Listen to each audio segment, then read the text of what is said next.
Welcome back to the Milwaukee Market Update. We're covering real estate news and data and break it down to help you understand how it impacts your real estate decisions. Teaser, where are the buyers at? Where they at, though? Where they at? What's the takeaway this episode? Massive news. The Fed has just cut rates by 50 basis points. We saw a steep decline in pending home sales month over month, not only just in Milwaukee, but nationally as well.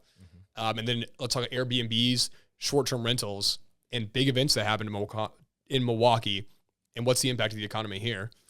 And then also, are 9 drinks per person at a wedding, is that enough? Will it be enough? Will it be enough? Ty's going to tell us. I got the answer for you. Yes. The most important data point we've shared in the life of the podcast. Yeah. So we're here to give you the info you need to make the right decisions regarding your real estate. Should I buy a home now? Should I be selling?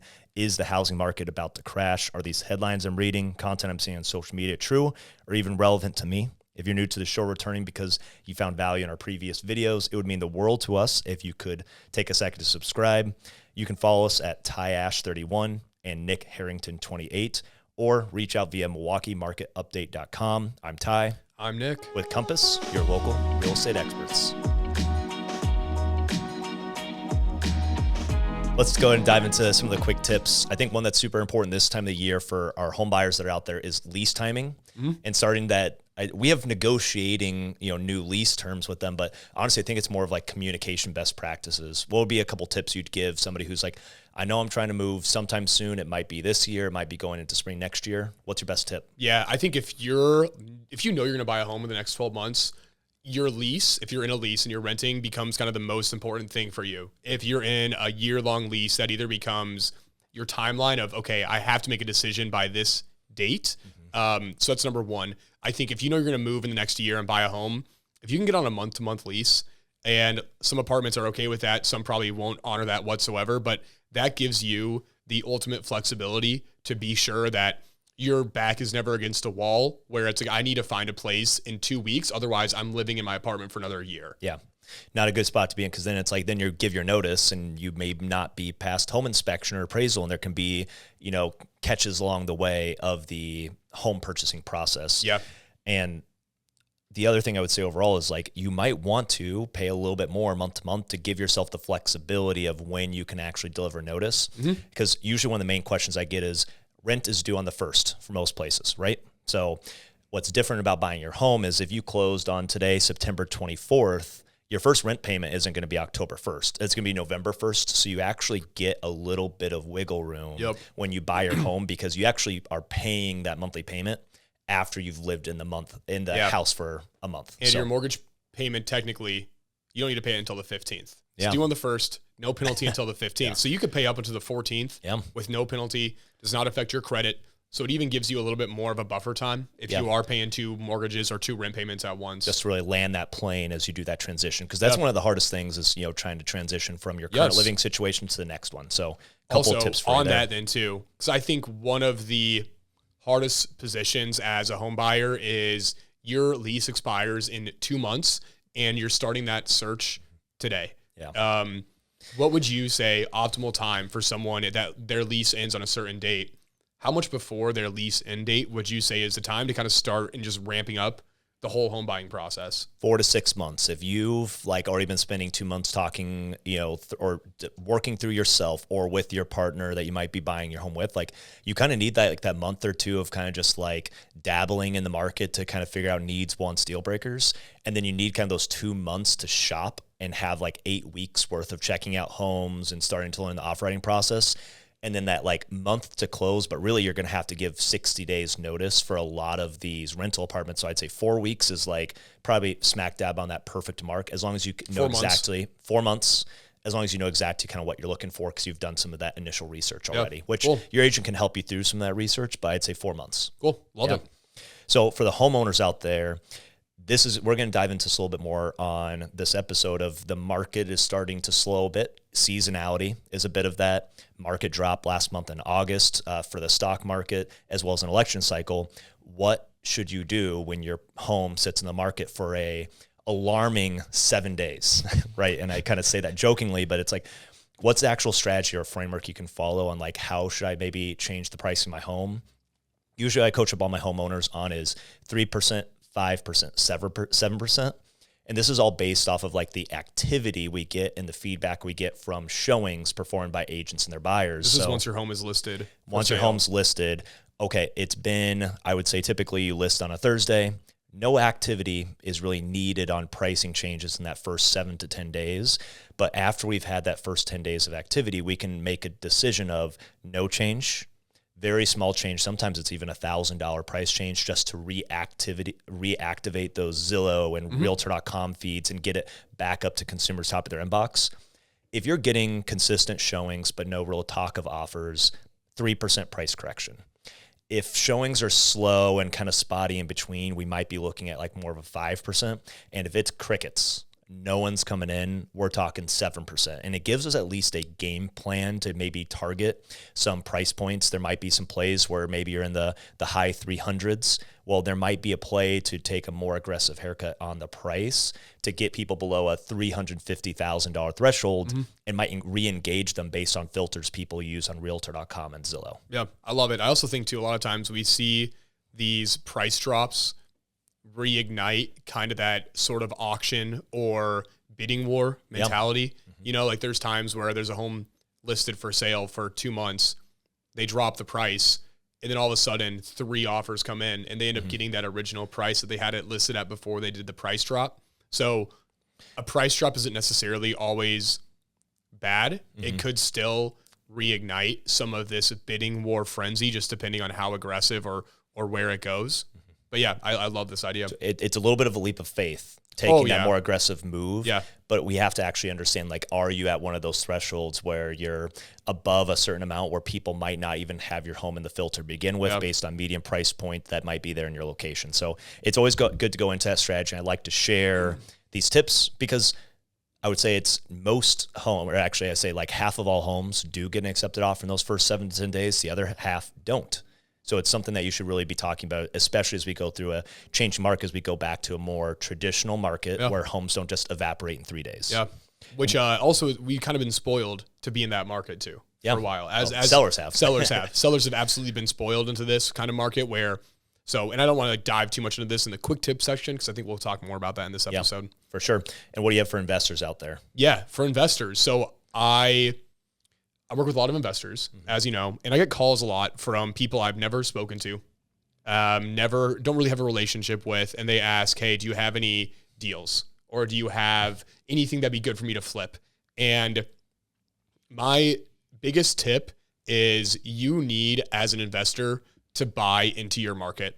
And to me, what that means is you need to give back to your investing community to get a leg up on the competition. The people that are getting the best deals, the people that are reaping the rewards of good buy opportunities or first dibs at off-market opportunities are the ones that are putting the time in to build the relationships with the players in the area and in the community.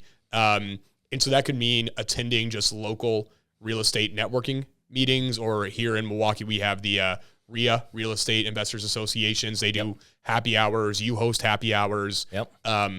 Putting yourself out there, and then also letting everyone you know in that market that, hey, I am an investor. Here's kind of what I'm looking for, because that's how you get the deals. That's how I think every property that we've ever flipped, we've gotten those kind of deals from word of mouth because people know who we are, because we've got good reputations.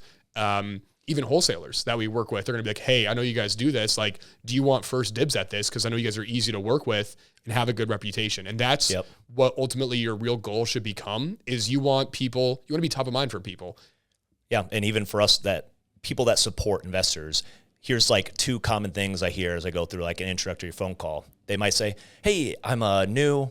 And do you have any deals, or can you just tell me like where I need to go invest? Versus somebody that says, hey, I'm planning on coming to visit.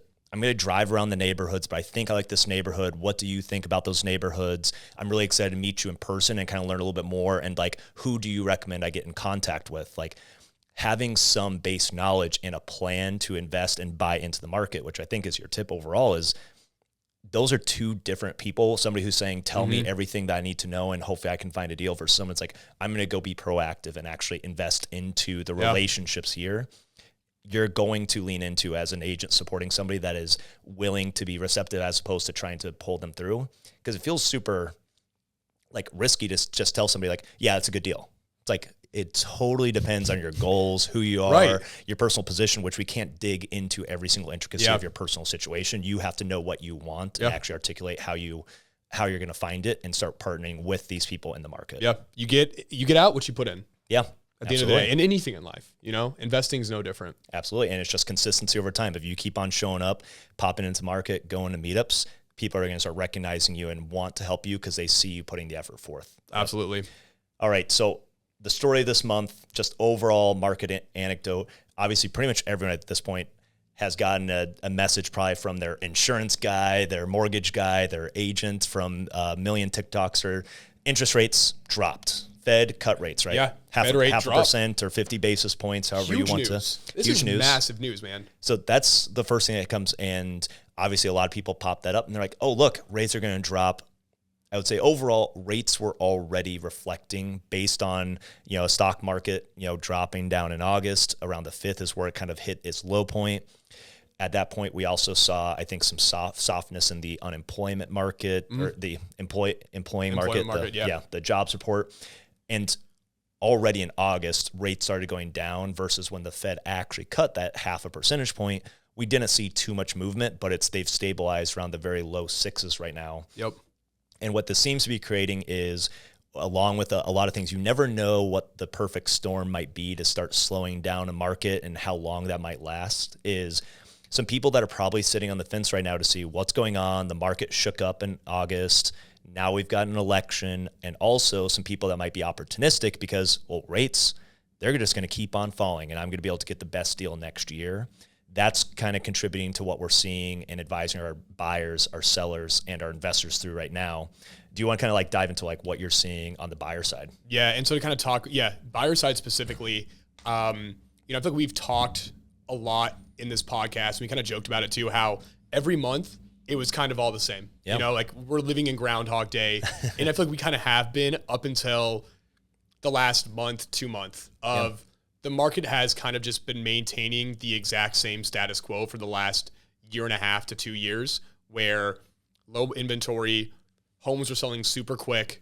And it almost feels like now we're starting to see a slowdown in the demand side of things from buyers. And I think a lot of that is because of uncertainty from a macroeconomic perspective with the stock market, with maybe a recession coming up. And we kind of predicted, or maybe a lot of people predicted interest rates are going to drop. It's going to be a buyer frenzy out there. All of a sudden it's going to be interest rates are dropped. Now instead of 3 offers on a home, there's 10 offers on a home.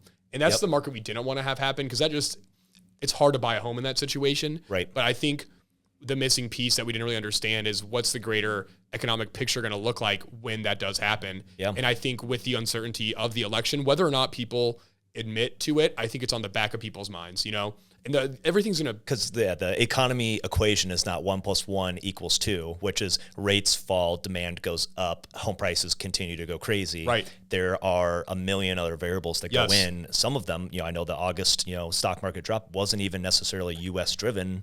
I think it was currency issues over in Japan or whatever else. It's you never know what's going to drop. That's not even in front of our face. And the mix of, honestly, a lot of sentiment from the consumers that then build up to this, the interest rates are good. There's more inventory than there has been before. It's a perfect, launching pad for the market to go off again, but now it's kind of stagnant. now it's kind of paused. Yeah. And there's kind of some different signals that I'm seeing too of what does the economy actually look like today.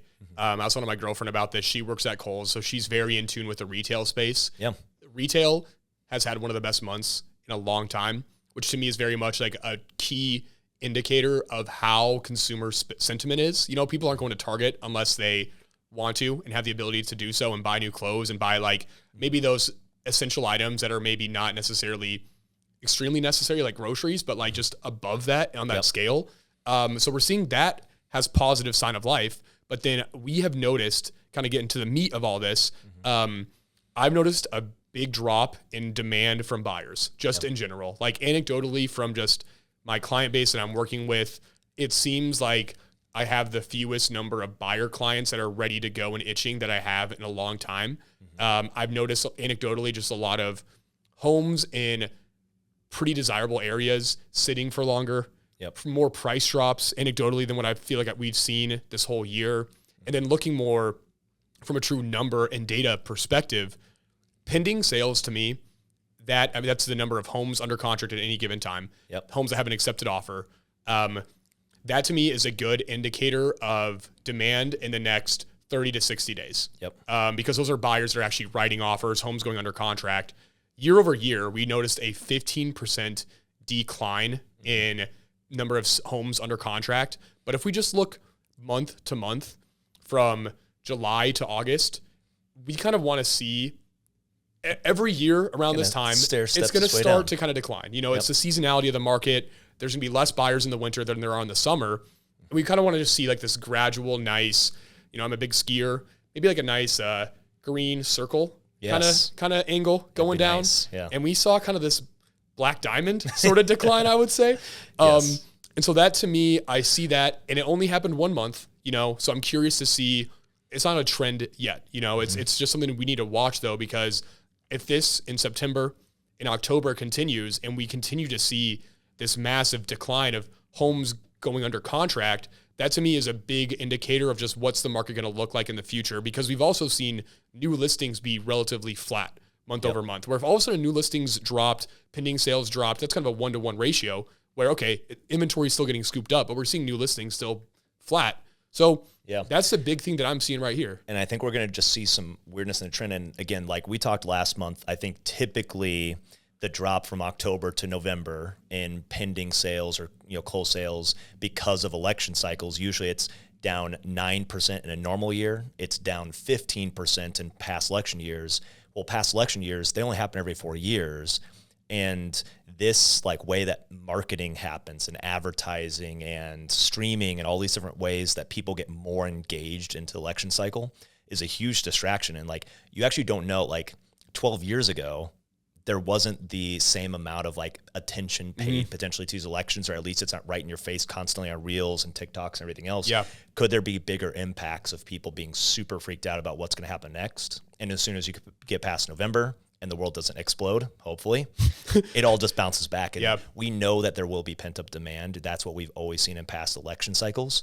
And I think we might see that, but how weird is the data going to look? And we're looking at local numbers versus, I think the national number was down 7% pending sales August year over year versus Milwaukee here, we were down 15. So a bigger reaction to that. We did have a little bit of slowness in like the new listing activity a couple months ago. So like the newness wasn't there, but active inventory is up. The options are there.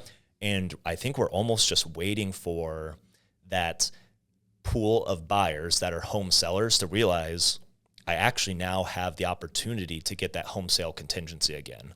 And that might be one of the bigger unlocks as we kind of go into 2025 is actually having the dominoes line up for people to have affordability and going from their current living situation, which might be too small or not the right fit, and actually be able to get the protections of a home sale contingency. So we'll see, but I don't think they're ready to move yet at 6.15 for an interest rate.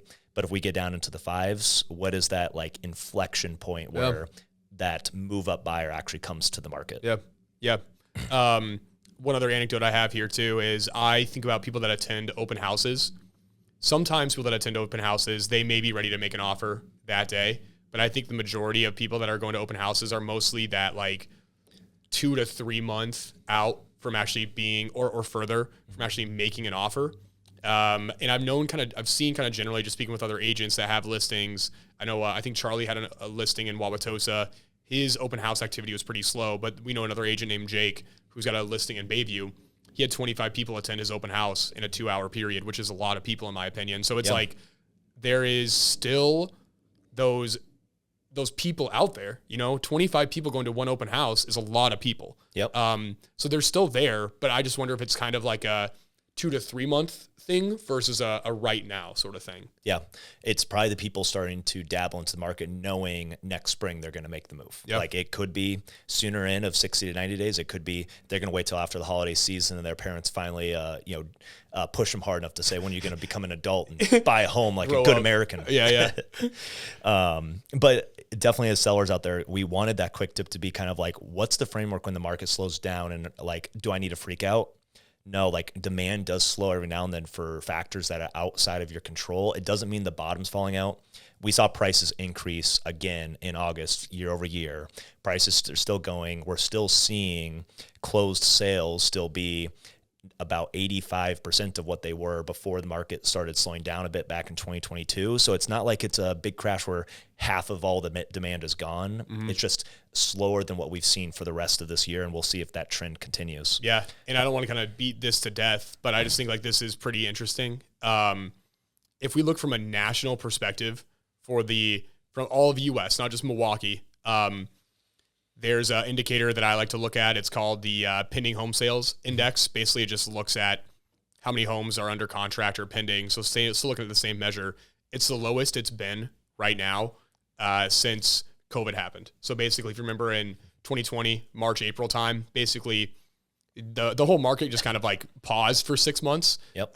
That's the number that we're looking at, is right around that same indicator level. So and it hasn't really creeped up super high above that number just because inventory has been so low, but we're starting to see the lowest number of homes under contract since really COVID. Here's a take for you. Just making it up as you kind of talk through that and compare it to COVID. What we know is like a lot of people got, shelter in place, all that kind of stuff. Don't go out in public. Everyone's saving a ton of money, not doing experiences, not going out to eat. Maybe they're doing takeout.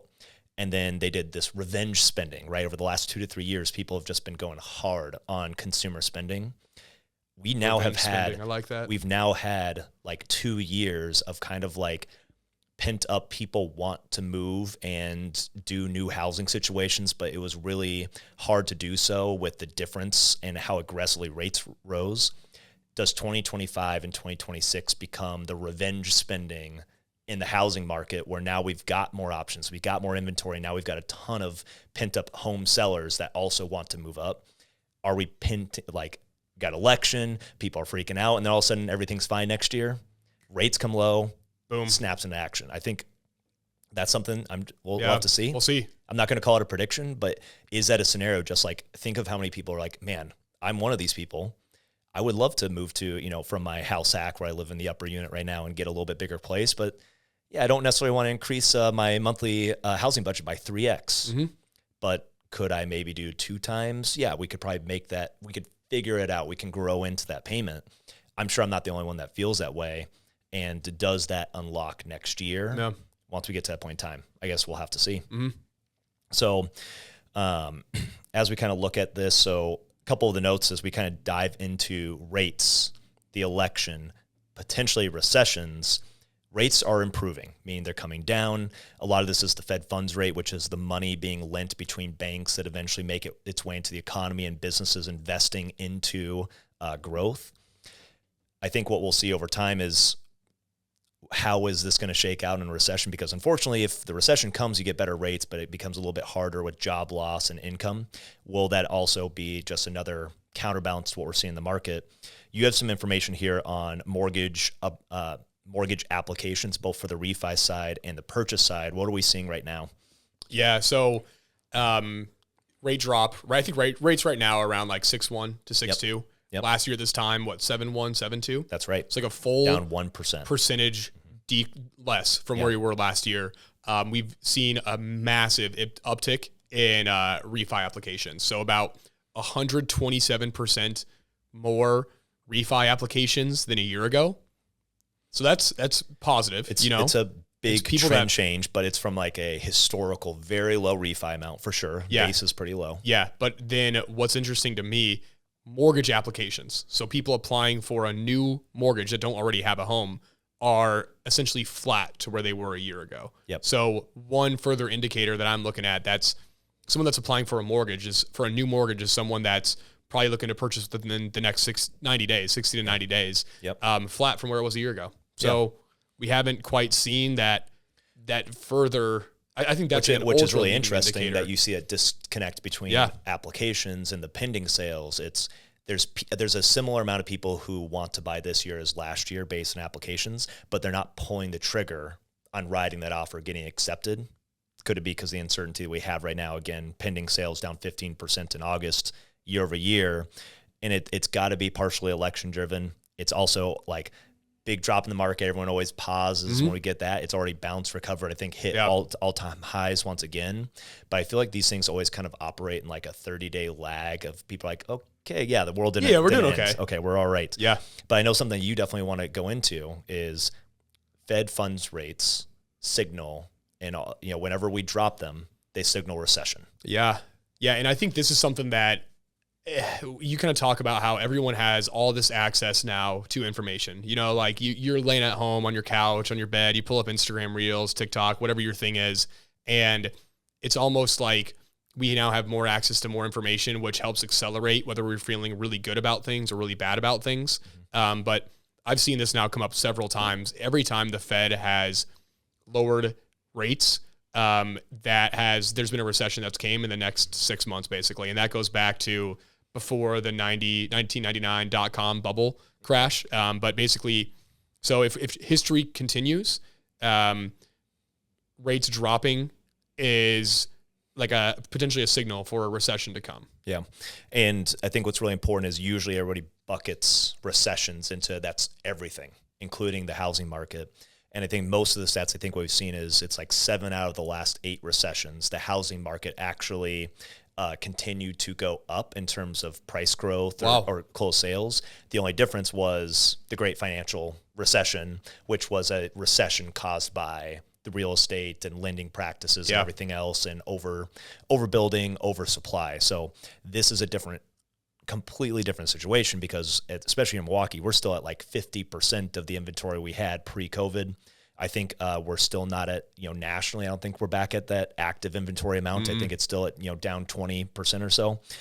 So we're not really having that same picture of, yes, we could see recession, we could see some pain in the economy, but it doesn't necessarily translate itself one for one into the housing market. Yeah, interesting.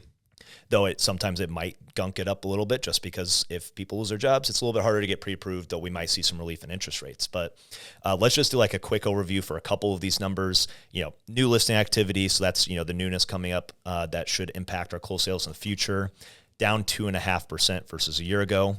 Pending sales, like we've mentioned, down 15%.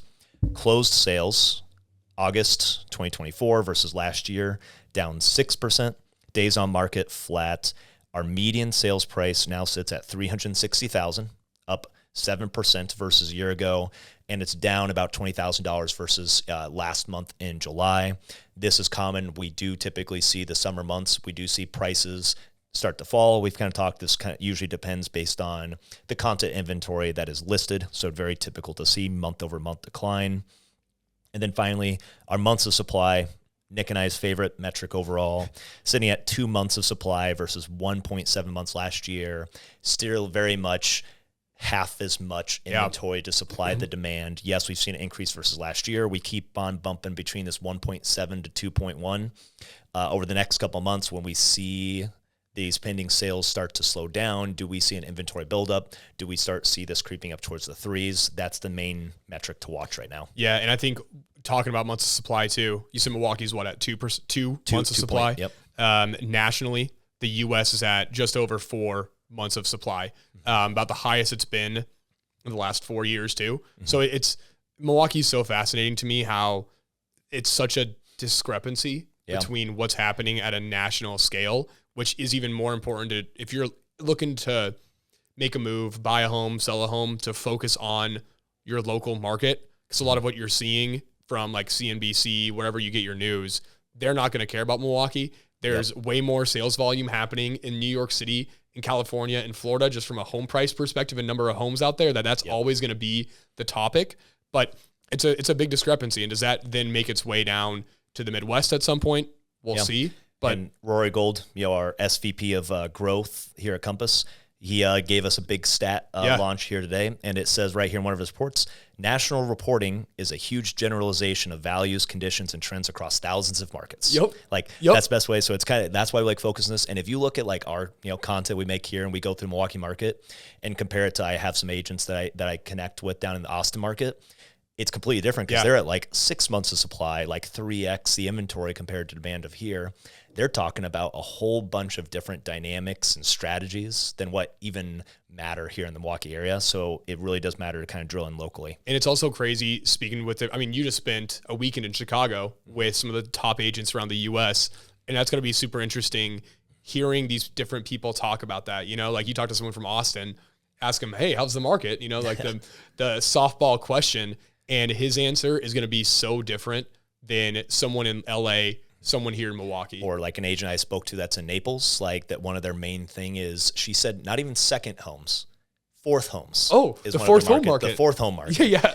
And like even in the secondary home market, like financing changed over the last couple of years with like the loan level price adjustments make it way more expensive. Sometimes you have to put a little bit more money down, like versus, 3 years ago. Second homes were relatively easy, 10% down. Rates were pretty attractive. Like some of these markets get indirectly affected based on changes in the financing versus we're a very kind of run of the mill, single family homes, duplexes, all that kind of stuff like that. There's so many intricacies that go into each individual local market. Yeah. And it comes down to a lot of different factors. But very quickly to hit on our 2-family duplex space, we're sitting at 2 months of supply, similar to what we have in the single family space.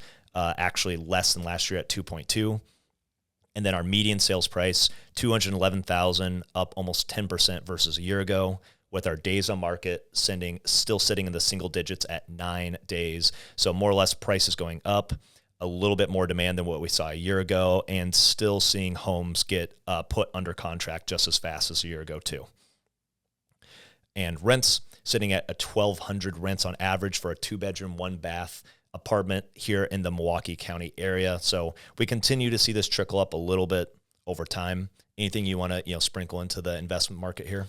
I've noticed that anecdotally a lot of sellers being very optimistic about what their home is worth from a duplex perspective. Yeah. I think it's kind of like, if I can sell it at this price, it'd be hard to take down an offer, hard to be refused it. It is interesting though, looking at pending listings. I feel like I've said that word 1,000 times in this podcast here. Pending listings are up this month, year to date, or this month. No, down 36. Down 36. Excuse me. I was looking at the year to date number. Yeah, year to date. That's a huge 7. trend. Up 7 year to date for homes that have gone under contract versus last month in August, down 36.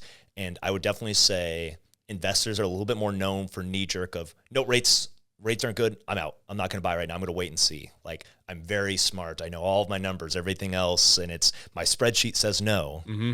It's interesting to see how quickly they react to essentially a market drop. Boom, I'm out. I'm going to sit on the sideline. Yep. Interesting. Yeah. Love me some data. Oh, yeah. So what other stats are you looking for more information on? Ask us in the comments below. We'd love to give you our take on what's coming next in the real estate market. Yeah. So next, hopefully you got some news articles for us. It looks a little blank here on our we got a nice Google slide that we put together every month for this. And it's blank. It's blank, but you know what isn't blank? My mind right now. Okay. Always got something in my mind. So I think I want to talk about Airbnbs with you here. I've heard of them. Yeah, you know Airbnbs, short-term rentals, Vrbo, right? VRBO, whatever. Yep. So there's been a lot of chatter in the Milwaukee area of regulations coming to Airbnbs.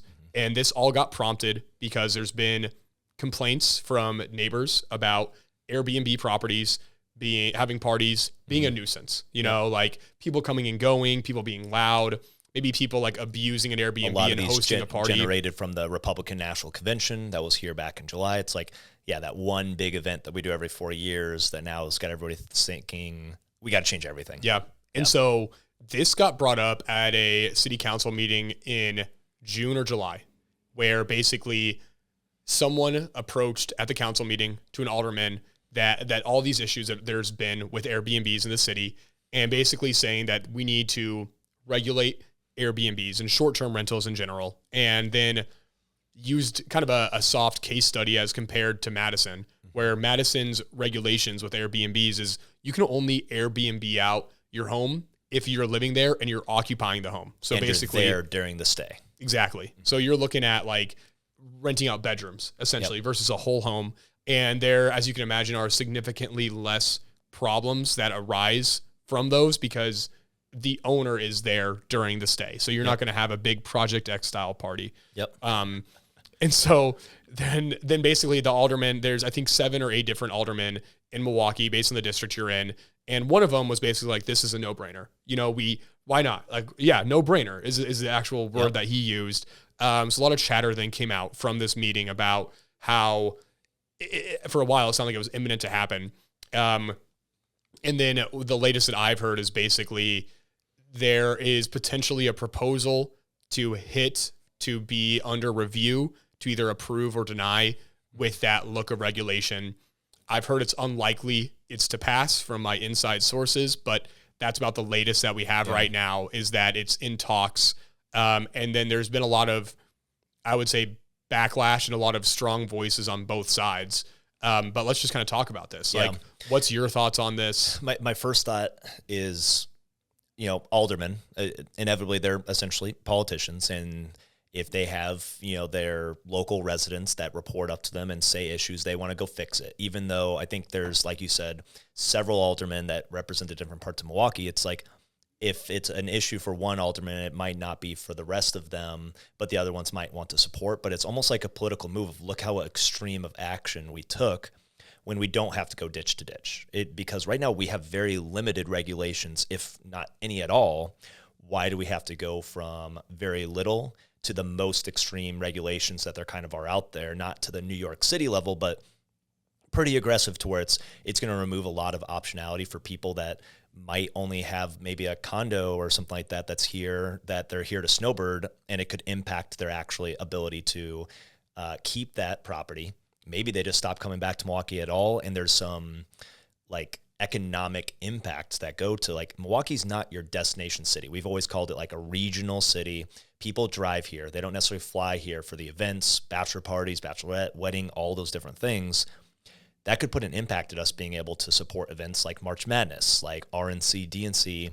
There's a bigger impact that can actually happen from just going ditch to ditch. Yeah, I agree. And I think there are probably more regulations that the city could do that would make it a better environment for the neighbors that aren't Airbnb owners. You know, like, does that mean you need to file it with the city, that there's an inspection that happens every year, that maybe like a 3 strikes you're out kind of policy? I don't know what that looks like, but I think there's other alternatives to just what they're proposing.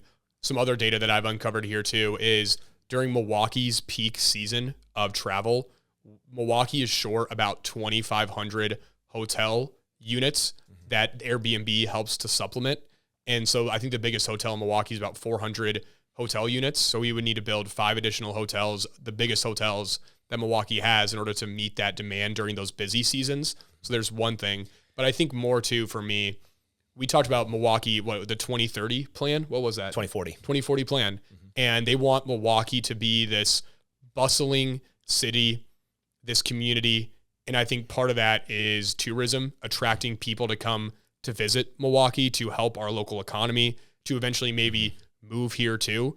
And I think removing Airbnbs, or like not letting those people come to Milwaukee that want to have that whole house to themselves kind of feel, to me, it's kind of it's a step in the wrong direction for Milwaukee as a whole city. Yeah. It's kind of like showing that Milwaukee isn't very progressive, in my opinion. It'd be kind of like if Milwaukee wouldn't allow Ubers, you know, it's like, okay, so we're stuck using taxis. Like, or lime scooters. Or limes. Yeah. Which, in the winter, get some beefy tires. Some knobs and whatnot. Yeah. So I think like there's regulations that this city probably should take with Airbnb, but I don't think that's the right answer to it. Maybe I'm a little bit biased because I do own an Airbnb and I rent it out, and it's nice, but I also think of it as we're providing a service to people. Like when my family comes and visit, whenever my family goes to visit anywhere, we're staying at an Airbnb because we want to have that togetherness that you don't get that in a hotel, of the hangout space, the camaraderie. So I just think Milwaukee is doing a disservice to its own city by moving to that sort of regulation. Yeah, at the end of the day, I feel like it's like one of my favorite phrases. If you're curious about why something is the way that it is, follow the money. And just like we have a lot of managers and local landlords that want to keep short-term rentals, it's because it's good, it's profitable, and honestly, we're local businessmen and women that want to put our returns back into it. It's like you have an Airbnb, it makes you want to go do it again, make profits in your business, hire contractors, buy furnishings, hire cleaners, and there's a whole economic thing that you do versus building another 400 unit or 400 unit hotels.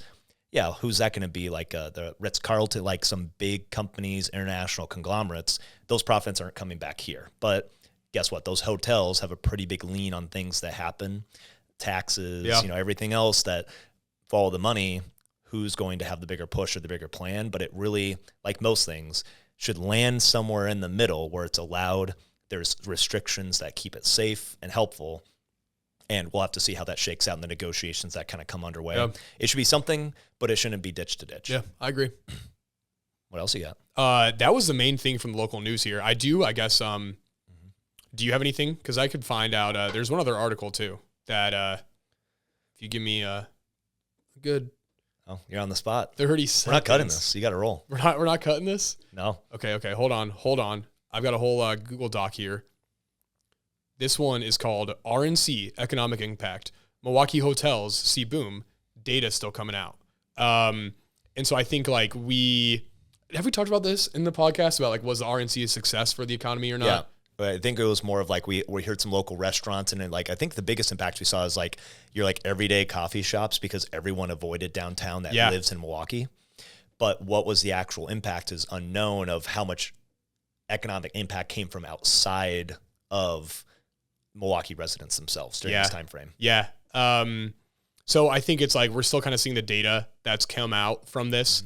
I hope that it's positive because I do think the more kind of like events that Milwaukee can put on like this that people are supportive of in general, that's what attracts and makes the city bustling. Like you mentioned, March Madness, and like these kind of events need to be successful, and there needs to be like an economic benefit from it to get the people on board to it too.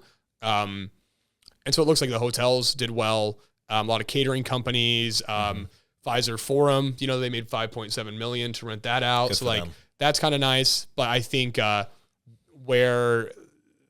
so here we go. Hotels saw a 39% boost.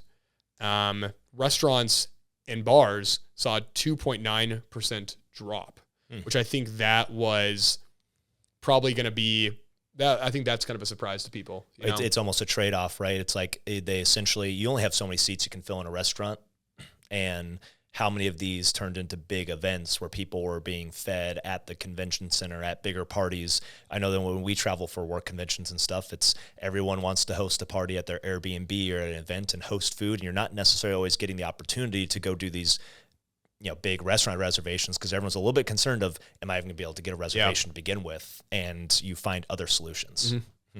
Yeah. Super interesting. Yeah. Well, next up, what we have is just some of our national topics, some of the data points we like to track. National inventory right now sits around 900,000 homes. Again, as we kind of came into COVID, we were sitting around that number. So getting close to back to that national inventory amount. Our mortgage purchase index, this is like new applications coming in. It's still lower than it's been, at the lower point that we've seen in the last couple of decades. It has not recovered back to where we saw applications between 2020 to 2023. And then moving on to our Zillow index, we're seeing that Milwaukee, that typical home price consistently is showing at up 5% at 4.9, kind of sitting in the middle of the pack of this kind of like top 20 markets that are growing. Top markets growing right now, San Jose, California, Hartford, Connecticut, Providence, Rhode Island. So not necessarily big name markets, some of those more fringe markets that are kind of suburbs around some of those bigger locations. And then you've got the rent side of things up 5.3% here in Milwaukee, sitting in kind of just outside that top 5. Some of the bigger markets that we're seeing rents increase: Virginia Beach, Cincinnati, Ohio, Kansas City, Detroit, St. Louis. So a lot outside Milwaukee, of Virginia. right there. And then Milwaukee, Columbus, a lot next. of those Rust Belt. And I know that these are some markets that we're still seeing a lot of low vacancy rates, meaning rentals are definitely very much in demand right now. And we're seeing, a lot of those larger rentals come in here. Next up, we see inflation rate down to 2.5% versus a year ago in terms of prices raising. Last month at 2.9. We're getting closer and closer to that 2% Fed target. It looks like their forecast was sitting at 2.7. So again, they beat that forecast, which is why we actually saw that flow through of the Fed making the decision of not just a quarter of a point in rate drop, but a half. And they're trying to land this plane now as we get closer and closer. And we don't want to have the economy come to a skid as that kind of breaks out. So again, we are still seeing core inflation, which includes shelter, a lot of those things like minus food and energy, which are more volatile, sitting at 3.2, with shelter sitting at 5.2. So again, shelter being one of the bigger buckets and also being one of the stickiest because of the leasing done in 12-month increments. Then we look at mortgage rates. We've mentioned this already. The average as of September 18th was a 6.15 versus last year, September 14th, we're at 7.15. So down 1 point versus a year ago, finally getting to the sixes. I know I actually saw a pre-approval come across recently for an FHA buyer, which typically have better rates. They had a pre-approval for a 4.99. Amazing. Yeah. You have to pay some points and stuff and some pricing to actually get down to that rate for the long term. Yeah. The APR was still up in the fives, but starting to see some relief here in the rates. Unemployment rate starting to get a little, trickling up a little bit more, sitting at 4.2 nationally.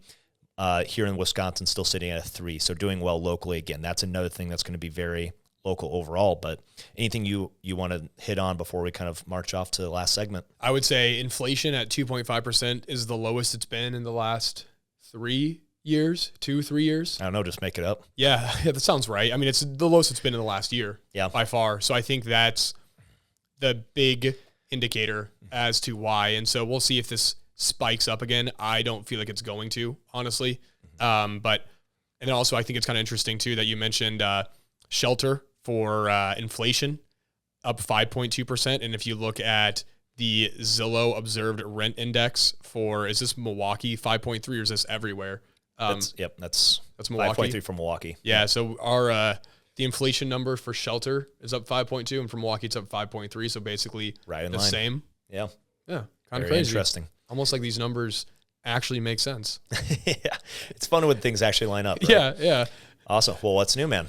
You got a beautiful mustache. Got a beautiful mustache. Yeah. What is new? I was just in Indianapolis last weekend. Had a bachelor party down there. Went to a Bears game. So we got to see Caleb Williams, the future of the Bears franchise, threw for over 350 yards last weekend, which is the most for a rookie quarterback in Bears history.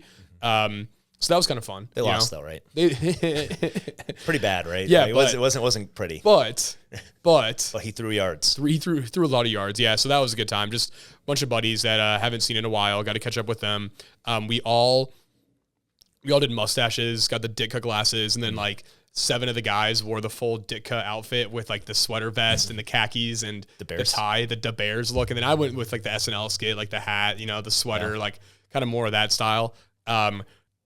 We were out tailgating before, and I kid you not, man, every 30 seconds, someone stopped us to take a photo with us and just like walk into the stadium. It was so funny, like looking at people being like, "Oh, look at the Ditkas, look at the Ditkas." That's great. So that was a cool highlight. Indianapolis versus Milwaukee. What's your take? Milwaukee to me is just a way better city. All over. Yeah, I think Indy has a really good suburb called Carmel, which is like renowned across the U.S. as being the top suburb in like the universe. But from a downtown perspective, from an activity perspective, I think Milwaukee, bar none, is a more vibrant and exciting city. It's like after 8 o'clock in the morning on a Saturday, Sunday, Milwaukee's alive. I remember I went to Indianapolis. This was several years ago, and I was like 10 a.m. and I'm like, where is everyone? Where is everyone? They don't have like that downtown it's like a community. suburb it's a suburb city, which is why we got the 2040 plan here in Milwaukee, just to keep on building on one of our already strengths. Well, what's new with you, man? Nothing. I've got nothing to report on this month, except for the old marriage. You look different. Look a little heavier. You got some jewelry on today that you weren't wearing last month. Yeah, so got married, which was amazing. Took like 10 days off, so I feel a little bit disconnected from the world. So that's why I'm kind of making this up as I go, leaning on you heavy to tell me what the hell happened in the world the last 10 days or so. But it was an awesome day. You got to come join and celebrate with us. Some of the highlights I would say is beautiful weather. Had a great venue on the lake down in Bayview, which is, great suburb. Got a mosh pit during the wedding. Got lifted twice, got sprayed down with beer. I mean, it's about everything you could hope for on a wedding day. Yeah. What was the top feature of the night? I would say it's always cool meeting, like going to a wedding and then meeting the people that were like important to your life, Mm-hmm. Like I've known you for the last, 8 years, Yeah. And we got to know each other pretty well these last 3, 4, I would say. But it's always fun getting to know like the people that kind of made you. And to no surprise, like all your friends are the nicest dudes of all time. And I got to hang out with them at the bachelor party too. So I think that was more it, was just like hanging out with everyone, meeting your parents was fun. Yeah. Your sister. So yeah, it was a very fun wedding. Ashley and I had a ton of fun. It was probably, I don't know who's going to listen to this at other weddings I've been to, but it was probably the most fun wedding we've been to. Yeah, we'll make sure that we keep that on the DL. The last stat, I'll wrap us up with this very last stat. Everyone's always curious. So this was a DIY kind of venue. So we bought all of our own alcohol, $100 vendors. So I did some research, did some calculators that are out there online. You put in essentially, what level of drinkers do you have? Average, above average, heaviest. The heaviest kicks out. It's like 5.5 drinks per person. So I'm like, we are in Wisconsin. So we went out, we bought about 9 drinks per person across wine, liquor, beer, everything else. And we got about 75% through it. So wow. My recommendation to the drink calculators out there for people trying to plan a wedding, you have to put a new level on it called Wisconsin. So I don't think we really ran everything. The brandy old fashions were flowing. Oh, that's funny. The pineapple margaritas were a hit, and I think we got cleaned out of Spotted Cow pretty quickly for the people that were coming from out of state. So was there anything that just didn't even get touched? Not a big wine night, and that's what we heard from the caterer bartender crew. They're like, you just don't know what's going to be a hit and what people are going to go for. So yeah, great night. Funny. So that's the last data point that I have would say for Wisconsin might be the highest, and then you didn't mention that it's Wisconsin rugby players, which is probably another notch up from that. An extra tier. Yeah, there should be modifiers inside this calculator. Yeah. We're gonna have to go make a new calculator. Okay. Yeah, gonna have to do our own. But hey, if you found value in the information we just covered about the Milwaukee area and how to properly stock your wedding bar, please subscribe, hit that bell notification so that you know when we post our next market update. Thanks, and we'll be back again next month with the Milwaukee market update. Bye, guys.